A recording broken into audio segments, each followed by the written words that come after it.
السلام علیکم ورحمت الله وبرکاتو. ګرانو زده کوونکو، الله جل جلاله دې وکړي چې تر دې دمه روغ جوړ او د صحت جامې مو پر تن وي.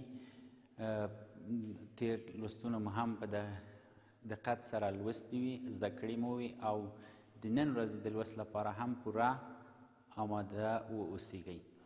څرنګه چې ګرانو زده کوونکو په تېر لوست کې موږ تاسو د الکینونو د کورنۍ مرکباتو ایپاک نوم ایښودنه لوستې وه او په هغې کې مو درې مهمې خبرې زده کړې وې چې یو د الکینونو تر ټولو اوږد زنځیر انتخابوو، دوهم د هغه لوري څخه نمبر ورباندې شروع کوو چې دوه ګونې اړیکه ورته نږدې وي، او دریم په آخر کې د هغه کاربن نمبر لیکو چې دوه ګونې اړیکه ورباندې شروع شوې او د کاربن شمیر په لاتین ژبه کې لیکو او ورسره د ای ان ای وروستاړی زیاتوو چې د الکینونو یوه مهمه مشخصه وه.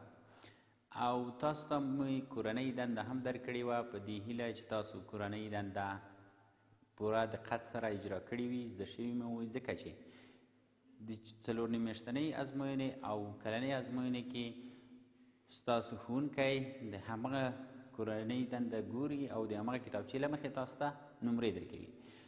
او د نن ورځې لپاره هم تاسو خپل کتابچه او قلم له ځان سره ولرئ. دا مو ستاسو څخه هیله او امید ده. نو راځو د نن ورځې لوست تاسو ته وړاندې کوم. د نن ورځې لوست مو د 9 ټولګي کیمیا مضمون د 2م صفر کې موضوع د الکینونو فزیکي خواص دي. په دغه موضوع کې زموږ موخې دا دی چې تر د دې لوست تر پای پورې تاسو وکولی شئ د الکینونو فزیکي خواص وپیژنئ او د الکینونو له فزیکي خواصو څخه په ورځني ژوند کې ګټه واخلئ. ښه ګرانو زده کوونکو، فزیکي خواص څه ته ویل کیږي؟ آفرین ګرانو زده کوونکو، فزیکي خواص لکه رنګ، خوند، بوی، ذایقه، د ویلې کیدو نقطه، جوش نقطه، دې ته ویل کیږي. نو نن ورځ موږ تاسې د الکینونو همدغه فزیکي خواص لولو او مطالعه کوو. ښه ګرانو زده کوونکو، د الکینونو فزیکي خواص کې 3 مهمې نقطې لرو. لومړی دا چې د الکینونو د سلسلې مرکبات د یو کاربن لرونکي نه دي، ځکه موږ په تېر لوست کې لوستي وو چې د الکینونو د 2 کاربنونو ترمنځ یوه 2 ګونې اړیکه شتون لري. لومړی دا چې د الکینونو د 2 کاربن لرونکو مرکباتو څخه تر 4 کاربن لرونکو مرکباتو پورې دغه په ګاز حالت پیدا کیږي. یعنی هغه د الکینونو مرکبات چې 2 کاربنونه لري، 3 لري او 4 لري، په ګاز حالت پیدا کیږي. او دوهم یې دا چې هغه الکینونه چې د 15 کاربنونو څخه تر 19 کاربنونو لرونکي دي، هغه په مایع حالت پیدا کیږي. او دریم هغه الکینونه چې د 19 څخه د کاربنونو شمیر زیات وي، د کاربنونو شمیر یې له 19 څخه لوی وي، زیات وي، هغه په جامد حالت پیدا کیږي. او بل ګرانو زده کوونکو، د الکینونو 4م فزیکي خاصیت دا دی چې الکینونه د کاربن د اتمونو د شمیر په زیاتوالي سره، یعنی څومره چې د کاربنونو اتمونو شمیر زیاتیږي، د جوش نقطه یې هم لوړیږي یا د ایشېدو درجه یې لوړیږي. د کاربن په زیاتوالي سره یې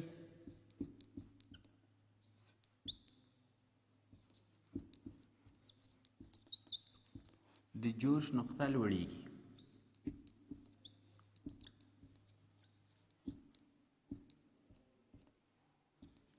ښه ګرانو زده کوونکو، دا چې تاسو نن د الکینونو د مرکباتو فزیکي خواص زده کړل، نو تاسو کولی شئ په راتلونکي کې که په دغه خواصو باندې مرکبات ګورئ، تاسو یې پېژندلی شئ چې دا به الکینونه وي.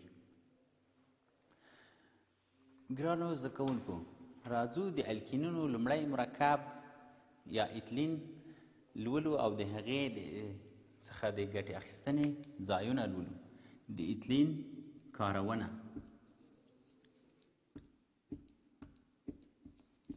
د ایتلین کارونه. دا چې د ایتلین مرکب د الکینونو تر ټولو لومړی مرکب ده، نو چیرته کارول کیږي؟ ایتلین مرکب د تیتانیم او المونیم د عناصرو په شتون کې چې کله تودوخه ورته ورکړل شي، نو ایتلین په پولي ایتلین بدلیږي، چې دغه عملیې ته د پولیمرایزیشن عملیه ویل کیږي. پولیمرایزیشن.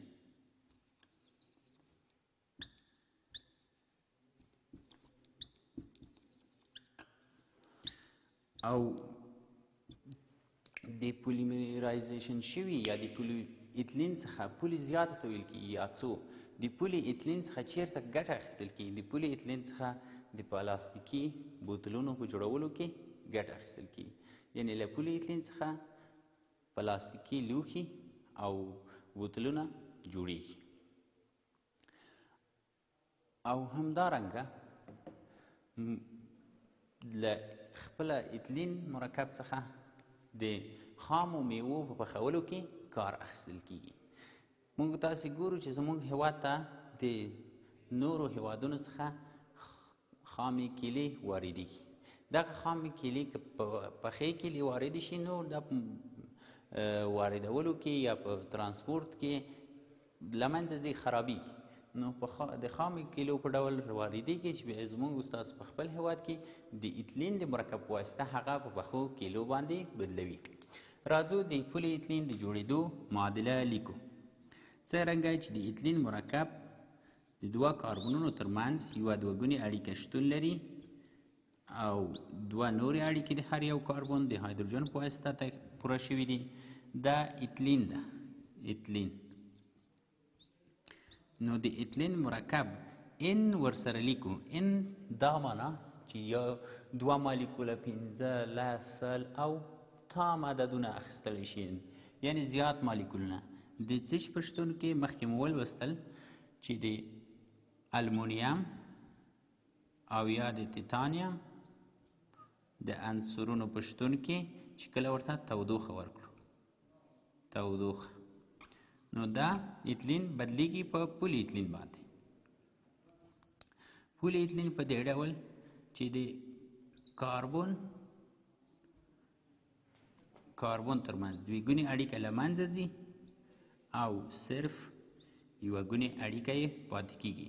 اوس ان دلته لیکو، یعنې دا معنا چې ان مالیکوله ایتلین موږ درلودو، دوه ګونې اړیکه یې له منځه ولاړه، دغه ښي لوري او کیڼ لوري ته د نورو ایتلین د مالیکولونو سره اړیکه جوړوي په ان شمېر. که دلته ان لاس قیمت اخیستی وي، نو په دې برخه کې به هم ان لاس قیمت واخلي. نو دې ته ویل کېږي پولي ایتلین، چې د پلاستیکي لوښي په جوړولو کې ورڅخه کار اخیستل کیږي. ښه ګرانو زده کوونکو، دا و د ایتلین د کارولو ځایونه یا کارونه. راځو راتلونکي لوست ته.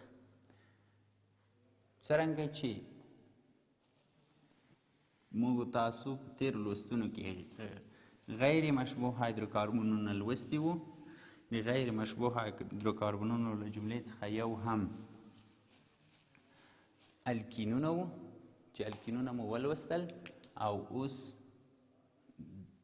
د الکاینونو مرکبات تاسو ته تشریح کوو او دا درس لولو.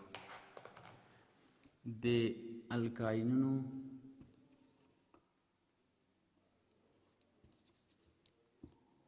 مرکبونو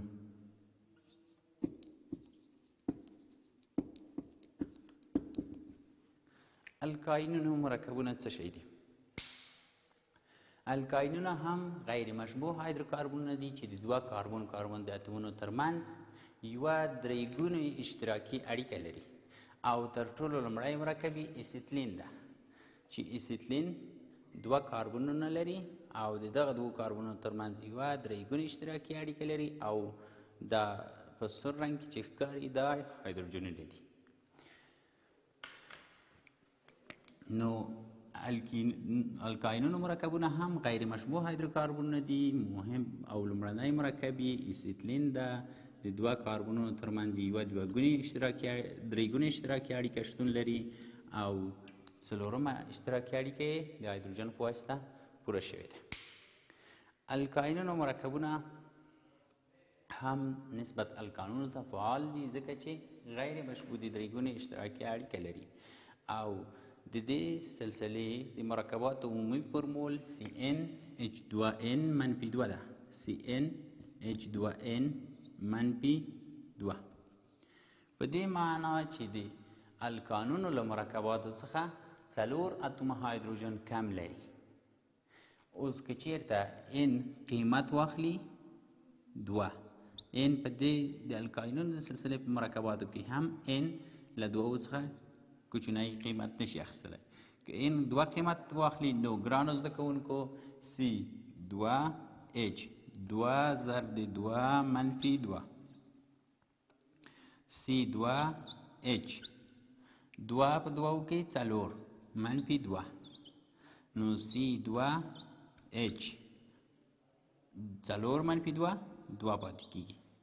نو موږ تاسو ګرانو زده کوونکو د دغه مرکب ساختماني فورمول لیکو چې ساختماني فورمول یې C درې ګونې اشتراکي اړیکه C او څلورمه اشتراکي اړیکه د کاربن د هایدروجن په واسطه پوره کیږي. د الکینونو په مرکباتو کې تر ټولو یو مهم خاصیت دا ده چې درې ګونې اشتراکي اړیکه لري نو له همدې وجې د نوم په آخر کې د YnE وروستاړی لري. دا چې دوه کاربونه لري نو ایتا او وروستاړی YnE ده نو نوم یې شو ایتاین او معمولي نوم یې اسیتلین دی. معمولي نوم یې اسیتلین ده او د ایپاک د ترکیب نوم یې ایتاین ده. یعنی د الکانونو د وروستاړی چې ANE و هغه په YnE بدلیږي او یا د الکینونو مرکباتو وروستاړی چې ENE و په YnE بدلیږي. ښه ګرانو زده کوونکو د نن ورځې لوست مو پای ته ورسید. زه بیا هم په آخره کې تاسو ته د نن ورځې لوست یو ځل خلاص ډول بیانوم. د نن ورځې لوست مو څه شی و؟ آفرین ګرانو زده کوونکو د نن ورځې لوست زموږ تاسې د الکینونو فزیکي خواص و او د ایتلین کارونه وه او د الکینونو مرکبات. ښه ګرانو زده کوونکو هغه موخې چې موږ تاسې د دې لوست په شروع کې لوستې وي هغې ته انشاءالله ورسېدو. تاسو زده کړل د الکینونو فزیکي خواص. آفرین ډېر ښه چې زده کړي مې دي. دا مو ویل چې الکینونه د 2 نه تر 4 کاربنونو پورې چې لري په ګاز حالت، د 4 نه د 5 نه تر 11 کاربنونه چې لري په مایع حالت او د 11 څخه چې د کاربنونو شمیر زیاتیږي په جامد حالت پیدا کیږي او د کاربن د شمیر په زیاتوالي سره یې د جوش ټکی هم لوړیږي. د ایتلین کارونه مو داسې ولوسته چې کله ایتلین راواخلو د پولیمرایزیشن په طریقه پولیمیر ورڅخه جوړ کړو پولي ایتلین باندې بدلیږي او له هغې څخه د پلاستیکي وسایلو په جوړولو کې کار اخیستل کیږي. په همدې توګه مو ولوستل چې د خپله د ایتلین له مرکب څخه د خامو میوو په پخولو کې هم ګټه اخیستل کیږي او د الکینونو مرکبات مو ولوستل چې تر ټولو مهم خصوصیت یې دا دی چې د 2 کاربنونو ترمنځ یوه درې ګونې اشتراکي اړیکه لري او عمومي فورمول یې CnH2n منفي 2 دی. لومړنی مرکب یې چېرته n مساوي په 2 وي نو لومړنی مرکب یې په لاس راځي چې C2H2 ضرب د 2 منفي 2 یا C2H4 منفي 2 چې مساوي له C2H2 سره کې دا هم د ایتاین یا د اسیتلین مرکب دی چې د الکینونو لومړی مرکب حسابیږي. ښه ګرانو زده کوونکو نن ورځې کورنۍ دنده تاسو ته د 29مې صفحې کړنه یا فعالیت درکوم. تاسو به د دغه مرکباتو زنځیرونه د هایدروجن په واسطه به اړیکې پوره کړئ. یعنې هر کاربن 4 اشتراکي اړیکې جوړوي. د هایدروجن په واسطه به اړیکې پوره کړئ او په خپلو کورونو کې به په خپلو کتابچو کې د دغه مرکباتو ولیکئ، د هایدروجن په واسطه به یې اړیکې پوره کړئ او بیا به یې مالیکولي فورمولونه هم ولیکئ. ښه ګرانو زده کوونکو، تر څو چې زه بیا ستاسو په خدمت کې حاضرېږم، تاسو په لوی او مهربانه الله سپارم. ښاد او بریالي اوسئ.